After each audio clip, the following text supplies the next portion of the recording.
Jadi sebenarnya yang terjadi di dalam penegakan hukum di Indonesia ini ada banyak kasus yang tidak jelas berakhirnya, ya. Dan itu bisa terjadi pada proses penyelidikan dan penyidikan tiba-tiba berhenti tidak jelas, ataupun pada proses yang sudah dilimpahkan ke kejaksaan dan bisa terjadi pada proses di pengadilan. Saat ini seolah-olah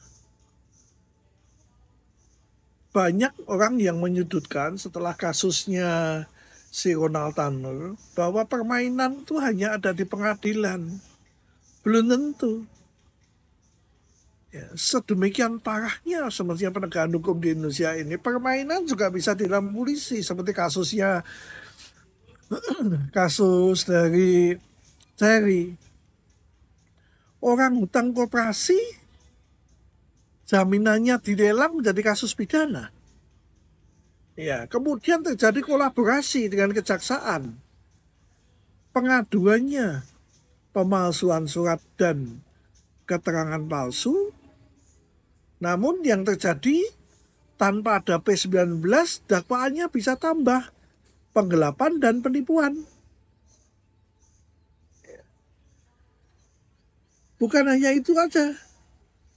Kemudian di dalam tuntutannya minta supaya sertifikat jaminan hutang dikembalikan pada pelapor. Nah kemudian yang bayar hutang siapa? Di pengadilan negeri setempat terdakwa dibebaskan. Ya karena terdakwa ini adalah manajer yang menjalankan kuasa. Ya memang ada surat kuasanya. Jadi kalau ada masalah itu pemberi kuasa. Memang itu yang terjadi kan begitu di dalam hukumnya. Kalau kuasa itu dijalankan sesuai prosedur, maka risiko ada di pemberi kuasa. Tapi di kasasi, putusan yang bagus dari pengadilan negeri setempat dibatalkan. Seluruh tuntutan jaksa dikabulkan. Lelang dari hak tanggungan yang oleh KPKNL langsung dikirim ke rekening koperasi, dikatakan penggelapan. Padahal debitur masih mengakui bahwa dia masih punya utang.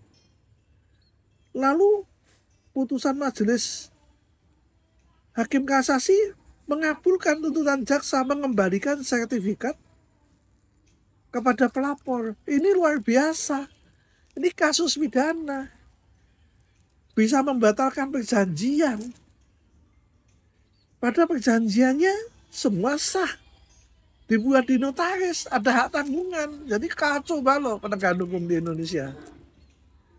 Kemarin saya katakan ada juga banyak kasus yang tidak jalan. Di kepolisian juga banyak, misalnya kasus Alif Maulana. Kalau nggak salah di daerah Padang itu yang anak jatuh dari jembatan itu. Tidak jelas saat ini kelanjutannya bagaimana. Ya, apakah terjadi kesalahan prosedur waktu terjadi pengamanan orang yang akan tawuran, anak-anak yang akan tawuran atau bagaimana nggak jelas. Kemudian ditemukan juga 7 jenazah di Kali Bekasi juga tidak terlalu jelas.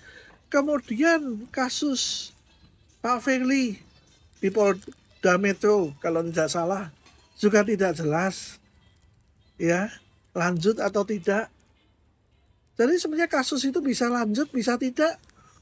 Di semua lini bisa terjadi. Di kepolisian bisa terjadi permainan-permainan itu. Di kejaksaan juga bisa terjadi. Dan juga bisa di pengadilan. Dengan demikian persoalannya apa? Persoalannya ada pada posisi oknum, bukan lembaga yang melakukan. Karena aturannya sebenarnya sudah jelas. Oknum ini bisa terjadi karena sumber daya manusia, SDM-nya kurang kuat, ya kurang bagus, atau semestinya SDM-nya bagus, cuma dia mempermainkan kasus-kasus penanganan kasus yang dipercayakan kepada dia. Ya, jadi ada dua persoalan. Repotnya, jika kemudian terjadi kolaborasi di antara oknum-oknum di dalam penyidikan dan di dalam penuntutan, atau saya sering katakan itu sebagai kasus atensi. Kalau seperti kasus atensi, saya menduga kasusnya Supriyani juga, sudah kalau kasus macam ini susah untuk dibendung. Pasti naik pengadilan, dan pengadilan kebiasaan yang jadi semua orang yang dibawa ke pengadilan itu pasti dihukum, jarang yang bebas. Jarang sekali yang bebas. Ya.